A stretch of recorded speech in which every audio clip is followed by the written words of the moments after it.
Hello focus, मैं हूं सोमनाथ दास और आप देख रहे हैं मार्केटशाला। मार्केटशाला पर हमारा वीकेंड शो चार्ट पे बात। आशा करता हूं आप लोग इस लर्निंग प्रोसेस का जो है बेहतरीन फायदा उठा रहे होंगे और जो हम price and action and chart analysis के ऊपर डिस्कशन करते हैं वो आपके लिए काफ़ी इम्पॉर्टेंट तरीके से, बेहतरीन तरीके से आपके जो है trading as well as investing journey के अंदर आपके लिए लाभदायक हो रहा होगा। तो बेसिकली जैसा कि हमारे जो पुराने व्यूअर्स हैं, पुराने सब्सक्राइबर्स हैं जो कि हमारे साथ जुड़े हुए हैं और बैक टू बैक वीकेंड्स पर इस शो को देखते हैं, तो उनको तो पता ही है। बट जो नए लोग हैं, जो नए सब्सक्राइबर्स हमारे साथ जुड़ने वाले हैं, जो नए व्यूअर्स हैं, उनके लिए मैं बता दूं, ये जो शो है ये पूरा बेस्ड होता है हमारे लास्ट वीक के एनालिसिस के ऊपर। मार्केट ने हमारे किस तरीके से परफॉर्म किया और कमिंग वीक में किस तरीके से आगे की परफॉर्मेंस की प्रोबेबिलिटीज हम उसमें देख रहे हैं और अकॉर्डिंगली हमें एक मौका मिलता है अपने इन्वेस्टमेंट्स एज वेल एज अपने ट्रेडिंग प्लान्स को एग्जीक्यूट करने का based on best possible probabilities into the markets. इसके अंदर हम लोग एनालाइज करते हैं वर्ल्ड मार्केट्स को, world markets as well as जो क्रूड ऑयल हो गया, गोल्ड हो गया, इंडिया विक्स हो गया, बॉन्ड यील्ड हो गया, जो भी व्हाटएवर, जो भी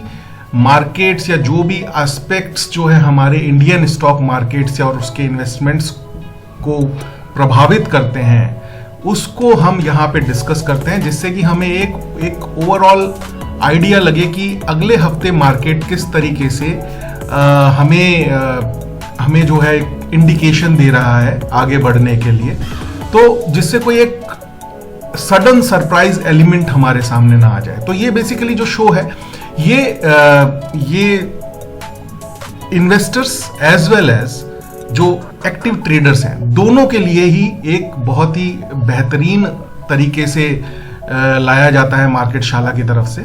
और जहां पे हमारी पूरी कोशिश होती है कि जो शॉर्ट टर्म ट्रेडिंग बिजनेस के अंदर हैं वो लोग भी इससे फायदा उठाएं और जो लॉन्ग टर्म के जो इन्वेस्टर्स हैं उनको भी इसका एक बेनिफिट मिले, जिससे कि उनके जो एग्जिस्टिंग इन्वेस्टमेंट्स हैं उसके ऊपर उन्हें एक आइडिया लगे कि कहाँ पे किस तरीके से उनको अपनी स्ट्रैटेजीज को प्लान करना चाहिए। क्योंकि हम लोग जो टेक्निकल चार्ट एनालिसिस के ऊपर बेस्ड करके अपने investments as well as tradings को जो है आगे लेके जाते हैं, हमारा मानना यह है कि जो भी मार्केट्स के अंदर हो रहा है, इन रियल वर्ल्ड जो भी हो रहा है, वो प्राइस एंड एक्शन के ऊपर पूरी तरीके से जो है विजिबल होगा और सबसे पहले वहीं पे विजिबल होगा। क्योंकि क्या होता है, न्यूज एंड इवेंट्स को सुन के आप भ्रमित हो सकते हैं।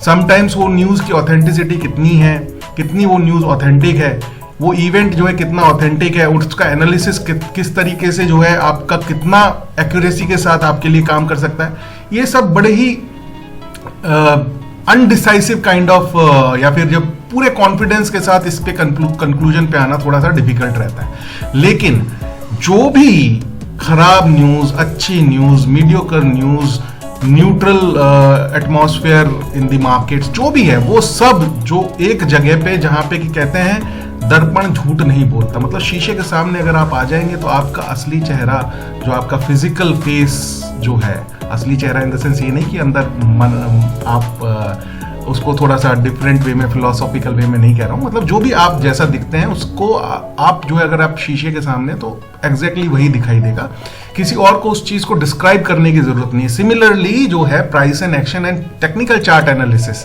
ये भी एक ऐसा सेगमेंट है जिसके अंदर की जो भी है मार्केट में खराब है, अच्छा है, कोई कंपनी अच्छा कर रही है, खराब कर रही है, उसके भाव के ऊपर वो रिफ्लेक्ट होगा।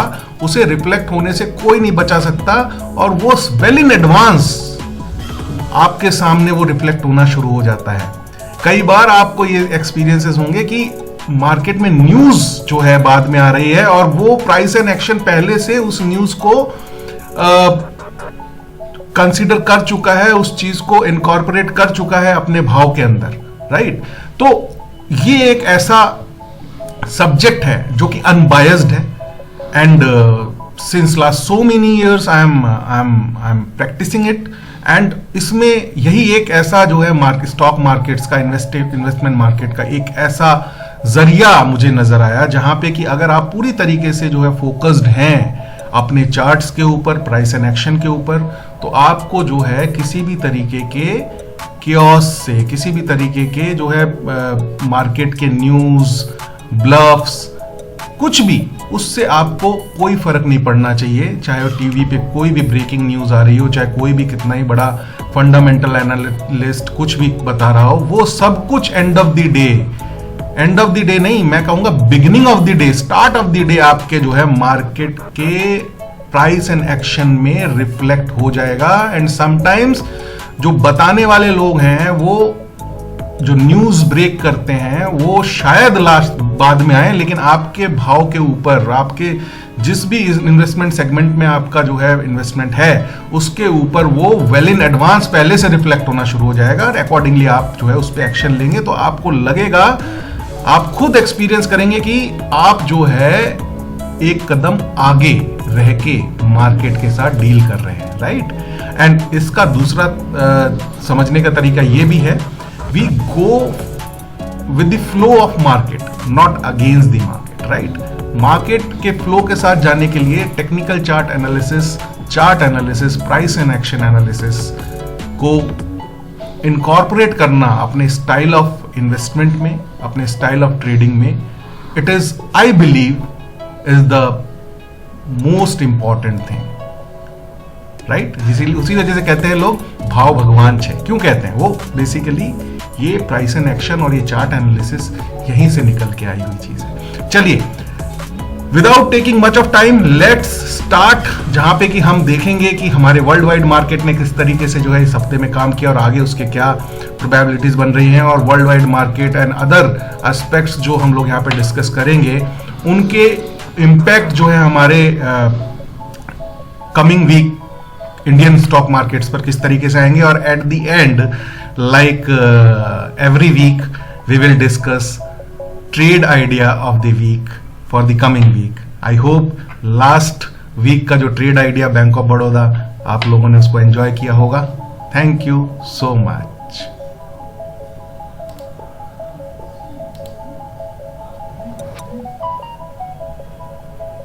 सो ये आपके सामने है डाउ जोन्स का चार्ट, जिसमें कि हमारे जो आप देख पा रहे होंगे, ये जो लास्ट के 5 कैंडल्स हैं, ये आपको विजिबल हो रहे होंगे।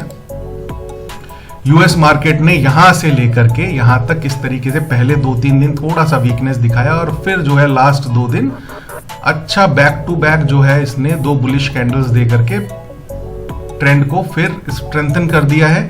और जो हमारे सपोर्ट एरियाज थे 33,550 पे अब जो है वो सपोर्ट एरिया है, और उसके ऊपर जो है ये डाउ जोन्स जो है अभी ट्रेड कर रहा है। So Dow Jones is in a very positive note and it is trending with bullish biased. And इसके पास अभी जो सबसे पहला रेजिस्टेंस आएगा वो है यहां से थोड़ा सा दूर है, अराउंड 34,600 के आसपास, जो कि डेली बेसिस पे ये बना हुआ रेजिस्टेंस है। अगर एक बार इसने डेली बेसिस पे इस बने हुए रेजिस्टेंस को ब्रीच कर दिया, तो फिर उसके बाद इसके लिए जर्नी करने के लिए 36,400 के ऊपर के जो है रेजिस्टेंस एरियाज इसके सामने आ जाएंगे। और जिस तरीके का मार्केट सेंटिमेंट चल रहा है, market trend is with upward momentum, तो यू नेवर नो कि 1 या 2 दिन में, अगले हफ्ते में अगर ये इस पर्टिकुलर सब रेजिस्टेंस एरिया को जो है ब्रीच करके ऊपर क्लोजिंग दे देता है, तो और भी तेजी जो है वर्ल्ड वाइड मार्केट्स में, यूएस मार्केट्स में देखने को मिलेंगी। तो इसका फायदा क्या होगा? इसका फायदा होगा एक पॉजिटिव सेंटीमेंट जनरेट होगा, और वो हमें फायदा पहुंचाएगा अपने इंडियन मार्केट्स पे। तो पहला टिक जो है टुवर्ड्स दी बुलिश ट्रेंड जो है यहां से टिक हो जाता है। US markets are in a good phase in terms of bullish sentiments, और ये फायदा पहुंचाएगा हमारे इंडियन मार्केट्स को, राइट। रेजिस्टेंस एरियाज आप देख पा रहे होंगे, सबसे पहला रेजिस्टेंस एरिया है 34,000, अभी जो है फिलहाल ट्रेड कर रहा है यूएस मार्केट, डाउ जोन्स 34,098 लगभग 34,100 पर सबसे पहला रेजिस्टेंस जो आएगा वो है यहाँ से 500 पॉइंट दूर, जो कि बहुत एक अच्छा खासा डिस्टेंस है। इतना भी अगर जाएगा तो आप ये मान के चलिए फर्स्ट फ्यू डेज निफ्टी जो इंडियन स्टॉक मार्केट है उनके सेंटिमेंट्स जो है वो पॉजिटिव ही रहेंगे, राइट। तो पहला जो रेजिस्टेंस है वो है 34,600, उसके बाद जो है वीकली रेजिस्टेंस जो है उसके बाद पूरे लगभग 2,000 पॉइंट ऊपर है।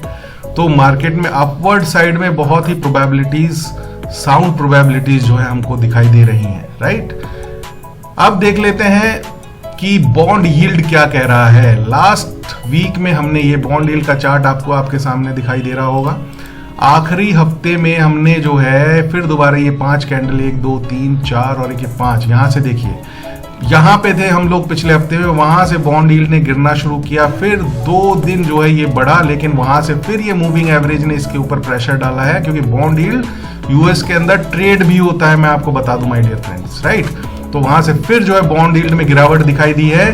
बॉन्ड यील्ड अभी जो है 3.42% के साथ जो है ट्रेड कर रहा है, 3.42% के साथ, और अच्छे खासे तरीके से ये 50 RSI के नीचे आ गया है दोबारा से, जो कि थोड़ा सा ऊपर जाने की कोशिश करी थी। इसका फायदा जो है मिल रहा है स्टॉक मार्केट्स को, यूएस स्टॉक मार्केट्स को। और यूएस स्टॉक मार्केट्स में जैसा कि हमने डाउ जोन्स को देखा, वो जो है अपवर्ड मोमेंटम के साथ आगे बढ़ रहा है, और ये उसका फायदा मिल रहा है कि positive sentiments world wide markets के लिए जनरेट हो रहे हैं, और हमारे इंडियन मार्केट्स के साथ भी एक पॉजिटिव सेंटिमेंट उसकी वजह से बन गया है। और इकोनॉमिकली तो हम लोग जो है, इकोनॉमिक जो ग्रोथ है हमारी कंट्री की, वो तो किसी से छुपी नहीं है कि हम लोगों के जो टारगेट्स है इकोनॉमिकली 5 ट्रिलियन का इकोनॉमी बनने का, और जिस तरीके से कंपनीज के लिए और जो हम इकोनॉमिकल ट्रांसफॉर्मेशंस हो रहे हैं, तो एक बहुत बढ़िया जो है सेंटिमेंट आने वाले 5, 10, 20 साल के लिए जनरेट हो रहे हैं, जिसको कि आप लोगों ने काफ़ी सुना भी होगा डिस्कस करते हुए बड़े बड़े एक्सपर्ट्स को, फंडामेंटल एक्सपर्ट्स को, इकोनॉमिस्ट्स को। तो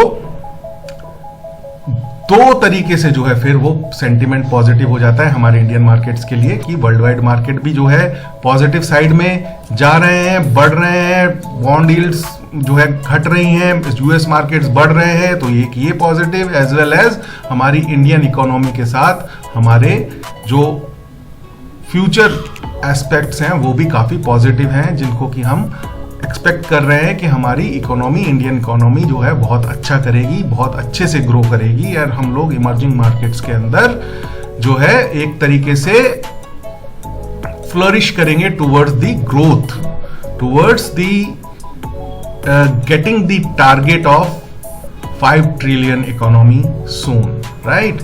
तो ये एक और पॉजिटिव इंडिकेटर हो गया जो कि हमें ये आभास दे रहा है कि मार्केट में बुल ट्रेंड कमिंग वीक के लिए तो एटलीस्ट हम बात कर ही सकते हैं, क्योंकि उसके बाद के लिए फिर हम लोग दोबारा एंड ऑफ द वीक जो है एनालिसिस के साथ मिलेंगे। कमिंग वीक के लिए तो सेंटिमेंट्स पॉजिटिव दिख रहे हैं। आइए देख, ये क्रूड ऑयल का चार्ट आपके सामने है। लास्ट वीक में जो भी हमने resistance and support areas discuss किए थे, अभी भी वो इंटैक्ट है। लास्ट वीक में जो है हमारा जो क्रूड ऑयल है वो लगभग जो है यहाँ पे जो है ट्रेड कर रहा था, इस कैंडल पे, राइट। और इस कैंडल पे लगभग उस टाइम पे उसका भाव था $77.91। यहां से अगले दिन थोड़ा सा उसने अपवर्ड मोमेंटम दिखाया, लेकिन वहां से फिर जो है इसने गिरना शुरू किया, और अपने सपोर्ट लेवल जो हमने यहाँ पे $75 दिखाया था, इसके पास आकर के फिर एक बार ये जो है ऊपर की तरफ गया। लेकिन यहाँ पे मूविंग एवरेज जो हम लोगों ने यहाँ पे मेंटेन किया हुआ है, उसकी वजह से एक प्रेशर जो है जनरेट होगा, और जिससे कि थोड़ा सा गिरावट दिखा करके ये अराउंड $76.61 के आसपास जाकर के बंद हुआ है, जो कि एक ओवरऑल वीक का परफॉर्मेंस देखे क्रूड ऑयल का, तो इंडियन इकोनॉमी के पॉइंट ऑफ व्यू से ये एक अच्छा सेंटीमेंट क्रिएट कर रहा है। क्योंकि हर बार की तरह जैसे मैं कहता हूं, जब क्रूड ऑयल के रेट्स गिरते हैं तो हमारे जो है हमारे इंपोर्ट्स, जो कि पूरा का पूरा जो ऑयल एनर्जी हम लोग इंपोर्ट करते हैं, क्योंकि हमारे पास ऑयल बैकअप्स नहीं है खुद के, तो हमारे जो है खर्चे कम होते हैं, और जब खर्चे कम होते हैं तो वो पैसे जो है इकोनॉमिक ग्रोथ के ऊपर जो है वो पैसा यूटिलाइज होता है। तो ये एक पॉजिटिव सेंटीमेंट माना जाता है स्टॉक मार्केट्स के पॉइंट ऑफ व्यू से। तो जैसा कि ये लास्ट 5 कैंडल्स यानी कि लास्ट 5 ट्रेडिंग डेज का जो है आप क्रूड ऑयल का ये यहाँ पे प्राइस एंड एक्शन देख रहे हैं, तो क्रूड ऑयल जो है पिछले हफ्ते के मुकाबले थोड़ा सा नीचे गिरा है और इसका फायदा इंडियन मार्केट्स को मिलेगा।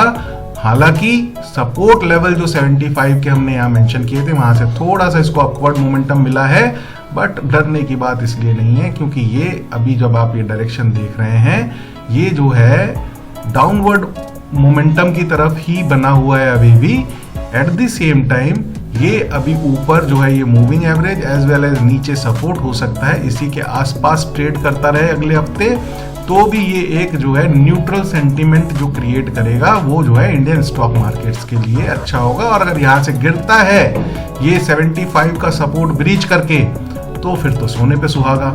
तो ये था यूएस ऑयल यानी कि क्रूड ऑयल पे एनालिसिस। आइए अब देखते हैं गोल्ड जो है क्या कह रहा है। गोल्ड जो है आपके सामने चार्ट है और ये अब जब लास्ट 5 कैंडल्स यानी कि पिछले हफ्ते का परफॉर्मेंस आप देखेंगे यहां से लेके यहां तक, गोल्ड ने कोई भी जो है अपना ना अपवर्ड मोमेंटम दिखाया है ना डाउनवर्ड मोमेंटम दिखाया है, एक ही रेंज में बंद के रह गया है। रीजन बिहाइंड इज कि ऊपर जाए तो कुआ और नीचे आए तो हाई वाला इसके साथ हिसाब किताब हो गया है, क्योंकि रेजिस्टेंस जो है 2040 पे इसने कई बार जो है कोशिश किया उसको ब्रीच करने का, जो कि नहीं कर पाया, और नीचे जब आता है तो ये 1950 के आसपास का सपोर्ट है। तो यहाँ पे जो है ना तो बेचते बन पड़ रहा है ना खरीदते बन पड़ रहा है ट्रेडर्स एंड इन्वेस्टर्स के द्वारा गोल्ड कमोडिटी को, तो ये बीच में फंस के रह गया है। तो अगर जो ट्रेडर्स हैं गोल्ड कमोडिटी को जो ट्रेड करते हैं उनके लिए एक ही सलाह होगी हमारी कि या तो ये अपवर्ड साइड में जो है इसको ब्रीच करें या फिर जो है ये 1950 को ब्रीच करके नीचे आए, तब जाकर के आप कोई ट्रेड प्लान करिए। अदरवाइज होगा ये कि ये आप खरीदेंगे तो आपका नीचे साइड में स्टॉप लॉस कटवाएगा और बेचेंगे तो आपका जो है मतलब खरीदेंगे तो आपका नीचे साइड में स्टॉप लॉस कटेगा, और अगर आप बेचेंगे तो आपका ऊपर साइड में स्टॉप लॉस कटेगा, क्योंकि ये अनडिसाइसिव तरीके से ट्रेड कर रहा है। अभी इसका जो पैटर्न है अभी सिग्निफिकेंट डायरेक्शन लेस पैटर्न जो है चल रहा है। तो अभी फिलहाल जब तक ये सपोर्ट या फिर ये रेजिस्टेंस एरियाज ब्रीच नहीं करता, दोनों में से कोई एक ब्रीच नहीं करता है, तब तक जो है आपको जो है थोड़ा सा पेशेंस के साथ वेट करने की जरूरत है, राइट। सेकेंड थिंग इज कि स्टॉक मार्केट्स पे इसका किस तरीके का इंपैक्ट आएगा, क्योंकि ये न्यूट्रल फेज में है तो स्टॉक मार्केट्स बढ़ रहे हैं। ये अगर बढ़ेगा इसका मतलब इक्विटी में से पैसा निकल करके गोल्ड कमोडिटी के अंदर जाना शुरू हो जाएगा, जो कि स्टॉक मार्केट के लिए ठीक नहीं होता है। तो अगर हम इसको एनालाइज करें, स्टॉक मार्केट्स चाहे वर्ल्ड वाइड हो चाहे हमारा इंडियन स्टॉक मार्केट हो पॉजिटिव सेंटीमेंट्स के साथ है, तो इसका एक इनडायरेक्ट एनालिसिस आप बोलिए उसको या इनडायरेक्ट कंक्लूजन बोलिए, वो ये निकल के आ रहा है कि स्टॉक मार्केट्स जो हैं स्ट्रेंथ के साथ ट्रेड कर रहे हैं, बुलिश ट्रेंड में हैं, तो ये जो है इसकी प्रोबेबिलिटी गोल्ड की अब नीचे जाने की ज्यादा प्रोबेबिलिटी बन रही है। अगर ये ऊपर उसी केस में जाएगा, अगर वर्ल्ड वाइड कोई नेगेटिविटी स्टॉक मार्केट्स को लेकर के या नेगेटिव न्यूज कोई स्टॉक मार्केट को लेकर या कोई नेगेटिव इवेंट स्टॉक मार्केट्स को लेकर आता है, तब जो है फिर ये गोल्ड अपवर्ड मोमेंटम दिखाएगा। अदरवाइज ये न्यूट्रलाइज रहेगा, इसी रेंज में ये ट्रेड करता रहेगा ना। और अगर कुछ और बहुत बेहतरीन तरीके से इक्विटी मार्केट्स में जो है बुलिश मोमेंटम और तेजी से क्रिएट होता है, जैसे कि पिछले हफ्ते हमने देखा, तो कोई बड़ी बात नहीं है कि ये अपना ये जो सपोर्ट लेवल है 1950 का, इसको तोड़ करके ये टेस्ट करने जाए। ये जो अपवर्ड मोमेंटम वाली ट्रेंड लाइन बनी हुई है अराउंड $1900 तक भी ये आ सकता है गिर के, राइट। और उसके बाद क्या होगा, उसके बाद का एनालिसिस पहले ये हो जाए, फिर अगले हफ्ते फिर हम देखेंगे कि गोल्ड ने क्या अपना जो है चाल चलन रखा है, अकॉर्डिंगली हम उसको अगले नेक्स्ट कमिंग वीक के लिए फिर हम उसको जो है एनालाइज करेंगे। आई होप आपको गोल्ड का दोनों पर्सपेक्टिव से समझ में आ गया होगा, जो ट्रेडर्स हैं जो कि ट्रेड करते हैं गोल्ड को, एज वेल एज जो क्लू लेते हैं गोल्ड के प्राइस एंड एक्शन से क्या इंपैक्ट आएगा स्टॉक मार्केट्स के ऊपर, उनको भी एक अच्छा विजन या फिर एक अच्छा इंडिकेशन जो है मिल गया होगा किस तरीके से गोल्ड इस हफ्ते ट्रेड किया है और अगले हफ्ते इसकी क्या प्रोबेबिलिटीज बन रही। आइए अब देखते हैं इंडिया विक्स ने जो है एकदम आप ये मान के चलिए कि बहुत सालों के बाद जो है, सालों इन द सेंस बहुत दिनों के बाद या महीनों के बाद 11 के जो लेवल्स हैं उसको ब्रीच करके क्लोज दिया है। और इस टाइम पे जो है इंडिया विक्स जो है चल रहा है 10.94 जो कि बहुत ही कम है। इसका मतलब है कि मार्केट जो है बेहतरीन बुलिश ट्रेंड में है और अब जो है इसके लिए ये जो 11.62 है ये रेजिस्टेंस लेवल बन जाएगा और ये हो सकता है इसी के नीचे जो है चलता रहे। और अगर ये इसके नीचे चलता रहता है तो मार्केट्स में तेजी आती रहेगी। अब जो है इसको ऊपर जाने के लिए बहुत मशक्कत करनी होगी। सबसे पहला है 11.67 का लेवल। जैसे जब यहाँ पे आकर के जो है ये क्लोज देने की कोशिश करेगा, ये जो है नीचे फिर जो है इसकी वॉलेटिलिटी को जो है नीचे धक्का मिलेगा अपने इस रेजिस्टेंस लेवल की वजह से। फिर ये मूविंग एवरेज जो है इसके ऊपर प्रेशर बनाएगा और एक ये जो बहुत लंबे समय से हमारी ये जो ट्रेंड लाइन डाउनवर्ड मोमेंटम के साथ चली आ रही है, ये तीसरा जो है प्रेशर क्रिएट यहां से होगा। तो आप ये मान के चलिए जब ये तीन प्रेशर्स ऊपर से चल रहे हैं तो ये एक बहुत ही बुलिश इंडिकेशन है स्टॉक मार्केट्स के लिए, स्पेसिफिकली इंडियन स्टॉक मार्केट्स के लिए, जो कि एक इंडिकेटर दे रहे हैं कि शॉर्ट साइड में रहने से बचें, शॉर्ट ट्रेड्स लेने से बचें, क्योंकि इंडिया विक्स जो है बहुत लो है और यहां से अगर ऊपर जाता भी है तो उसके ऊपर जो है तीन रेजिस्टेंसेस खड़े हैं। कहीं ना कहीं से वो फिर जो है वापस जो है डाउनवर्ड मोमेंटम शुरू करेगा और इसके चलते स्टॉक मार्केट्स के अंदर बुलिश ट्रेंड मेंटेन रहेगा। चलिए अब इंतजार को खत्म करते हैं और निफ्टी पे आते हैं। निफ्टी का चार्ट ये देखिए क्या बेहतरीन जो है, लास्ट की 5 कैंडल्स देखिए। मैं थोड़ा सा इसको एनलार्ज और कर देता हूं, 1 2 3 4 एंड 5 सीधे जो है ये आपका 17,557 के आसपास, 568 के आसपास जो है आपका सपोर्ट लेवल था। यहां से सीधे इसने जो है 5 candle back to back bullish market जो है रहा है 5 दिन और एकदम जाके अपना क्लोज दिया है नियर दी रेजिस्टेंस ऑफ 18,150 के आसपास। आशा करिए कि यहाँ से जो है उसको एक मंडे को जो ओपनिंग मिले, यानी कि ट्यूसडे, क्योंकि मंडे जो है मार्केट्स क्लोज रहेंगे ड्यू टू मे डे यानी कि लेबर डे सेलिब्रेशन जो है होता है वर्ल्ड वाइड, जो है इस वजह से मंडे जो है मार्केट्स क्लोज रहेंगे। ट्यूसडे जो है इसको एक अगर ओपनिंग 18,150 के आसपास, जो कि ओपनिंग तो खैर बहुत बड़ी बात हो जाएगी क्योंकि 18,065 पे 100 पॉइंट प्लस की ओपनिंग मिल पाना तो थोड़ा सा डिफिकल्ट है। हालांकि जो है कल यूएस मार्केट्स बहुत बढ़िया बंद हुए हैं, बहुत ही साउंड क्लोजिंग दी है उन्होंने, बहुत अच्छे बेहतरीन तरीके से बढ़ के बंद हुए हैं। तो एक पॉजिटिव सेंटीमेंट तो जब मार्केट ओपन होगा ट्यूसडे को वो रहेगा ही रहेगा। और अगर ये 150 के ऊपर क्लोजिंग देने में सफल हो गया तो आप ये मान के चलिए 18,750 के लेवल जो है इसके लिए ओपन हो जाएंगे। और यू नेवर नो, जब एक मोमेंटम चलता है, चाहे वो अपवर्ड हो चाहे वो डाउनवर्ड हो, जब मोमेंटम में कोई भी लेवल्स आते हैं मार्केट के, वो बहुत तब जो है ये मैटर नहीं करता है कि डिस्टेंस कितना कवर करना है। 600-700 पॉइंट हो सकता है एक ही हफ्ते में आप कवर कर जाएं ऊपर की तरफ। सिमिलरली जब मोमेंटम डाउनवर्ड चलता है तो 600-700 पॉइंट जो है आप एक ही हफ्ते में नीचे आ जाएं, या फिर एक ही दिन में। समटाइम्स तो आप लोगों ने देखा होगा जो है कोविड के टाइम पे कि जब एक बार मोमेंटम के बीच में जो है आपके लेवल्स आ गए तो डिस्टेंसेस एंड लेवल्स के जो दूरियां हैं वो कोई मायने नहीं रखती हैं कि आपको पर्टिकुलर 1000 पॉइंट का डिस्टेंस जो है कवर करने के लिए 1 महीना लगेगा, ऐसा कुछ नहीं है। हो सकता है जो है आप एक ही हफ्ते में उन लेवल्स को जो है टच कर जाएं और फिर एक नई रेंज में जो है अपने आप को अपना समय बिताने लगे।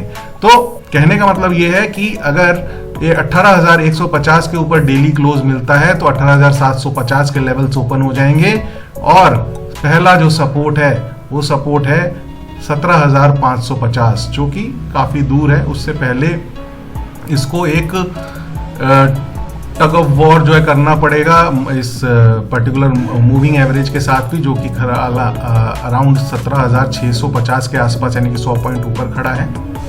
ठीक है, तो अपने लिए जो इन्वेस्टर्स हैं वो तो क्योंकि उनके लॉन्ग टर्म इन्वेस्टमेंट गोल्स होते हैं और उनके इन्वेस्टमेंट जो है थोड़ा सा जो है पोजिशनल होते हैं, तो वो एक अच्छी खुशी मना सकते हैं। प्लस जो ट्रेडर्स हैं वो शॉर्ट करने से बचें। शॉर्ट अगर करना भी है तो बड़े स्ट्रिक्ट स्टॉप लॉस के साथ, अगर यहाँ पे कहीं 18,150 के आसपास जाकर के ये निफ्टी के लेवल स्ट्रगल करते हैं तो 18,150 से थोड़ा ऊपर अपना स्टॉप लॉस मेंटेन करके 18,200 या 18,175 के आसपास स्टॉप लॉस मेंटेन करके एक शॉर्ट कॉल ले सकते हैं, बट बहुत ही स्ट्रिक्ट स्टॉप लॉस के साथ। क्योंकि आपको जैसा कि हम लोगों ने डाउ जोन्स यानी कि यूएस मार्केट्स में देखा, बॉन्ड यील्ड्स में देखा, क्रूड ऑयल में देखा, गोल्ड में देखा, इंडिया विक्स में देखा, सारे इंडिकेटर जो हैं इंडिकेशन दे रहे हैं टुवर्ड्स द अपवर्ड मोमेंटम।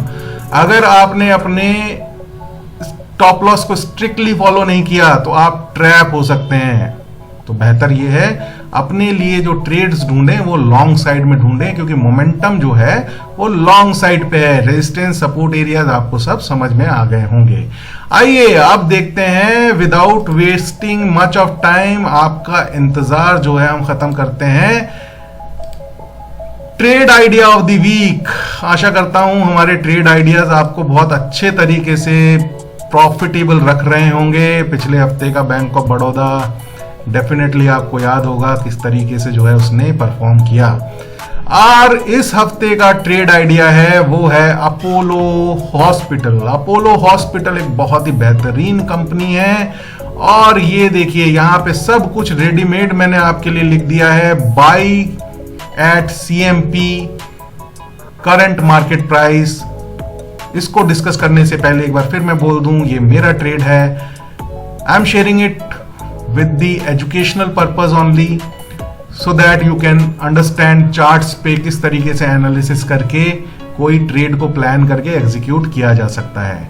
कोई भी ट्रेड लेने से पहले आप अपना खुद का एनालिसिस करें या फिर अपने फाइनेंशियल एडवाइजर से एनालिसिस लें, सीखें और फिर अपने ट्रेड्स को एग्जीक्यूट करें। राइट, तो चलिए डिस्कस करते हैं। Buying, I am buying eight CMP जो भी कॉस्ट उसका करंट मार्केट प्राइस है 4513 रुपए 70 पैसे चल रहा है। अगर यहां से थोड़ा नीचे मिलेगा तो भी लूंगा, यहां से थोड़ा ऊपर मिलेगा तो भी लूंगा। और मेरा जो स्टॉप लॉस होगा वो होगा 4342 रुपए के आसपास, जो कि एक पोजिशनल ट्रेड होने की वजह से आपको थोड़ा सा स्टॉप लॉस जो है गहरा दिख रहा होगा, लेकिन पोजिशनल में थोड़ा सा स्टॉप लॉस थोड़ा डीप होता है, as well as profit taking भी थोड़ी सी डीप होती है। यहाँ पे मैं थोड़ा सा आपको बता दूं, प्रॉफिट टेकिंग मैंने 4851 पे रखा है, मतलब लगभग जो है 300-350 रुपए ऊपर, और स्टॉप लॉस मैंने जो रखा है वो रखा है लगभग 150 रुपए नीचे, माने कि 1:2 को मैच करने का जो है मैंने कोशिश किया है। 1:2 के साथ आपको 33% टाइम्स जो है आपको सक्सेस मिलने की जरूरत होती है नो लॉस नो प्रॉफिट में रहने के लिए। लेकिन अगर आप प्रॉपर स्टडीज के साथ, प्रॉपर चार्ट एनालिसिस के साथ, प्रॉपर सिस्टम के साथ ट्रेड करते हैं तो ये जो आपका परसेंटेज है 50-60% बहुत आम है। और अगर आप परफेक्शन के साथ अपने ट्रेल करते चले करने के स्ट्रैटेजीज को इम्प्लीमेंट करने का आपको एक नॉलेज है, तो आप अपने इन मल्टीपल्स को, रिस्क एंड रिवॉर्ड के मल्टीपल्स को इंक्रीज भी कर सकते हैं। यहाँ पे मैं एक चीज जरूर मेंशन करना चाहूंगा, अगर यहाँ पे कोई पोजीशन ली जाती है तो डे ऑन डे बेसिस पे एक ये यहाँ पे 4667 रुपए के आसपास एक जो है रेजिस्टेंस आएगा। यहाँ पे जो है थोड़ा स्मार्ट प्ले करने का जरूरत पड़ेगा।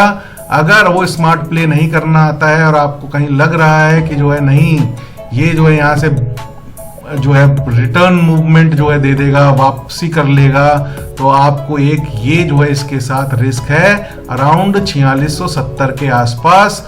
तो आपको ये डिसीजन मेकिंग खुद अपना करना पड़ेगा कि आप यहाँ पे अपना प्रॉफिट बुक करके निकलेंगे या फिर वेट करेंगे इसके ब्रीच होने का। और ये अगर एक बार ब्रीच होता है तो फिर जो है इसके लिए जो दायरे हैं प्रॉफिट बुकिंग के 4851 रुपए के, वो जो है ओपन हो जाएंगे और फिर यहाँ पे आकर के आप अपना प्रॉफिट बुक कर सकते हैं। ये स्पॉट लेवल्स हैं।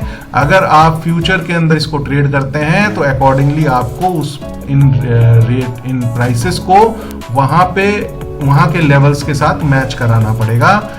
स्पॉट लेवल हम इसलिए लेते हैं क्योंकि हमारे जो व्यूअर्स हैं वो छोटी कैपिटल वाले भी हैं, बिगिनर्स भी हैं, तो वो एक बार को छोटी क्वांटिटी में 1-1, 2-2, 100, 50 की क्वांटिटी में जो है अपने साथ ट्रेड लेकर के जो है देख सकते हैं कि किस तरीके से चार्ट एनालिसिस काम करता है और किस तरीके से उसके थ्रू आप जो है प्रॉफिटेबल रह सकते हैं। और जैसा कि मैं हर बार कहता हूं, मार्केट में कई बार ब्लैक स्वॉन इवेंट्स होते हैं।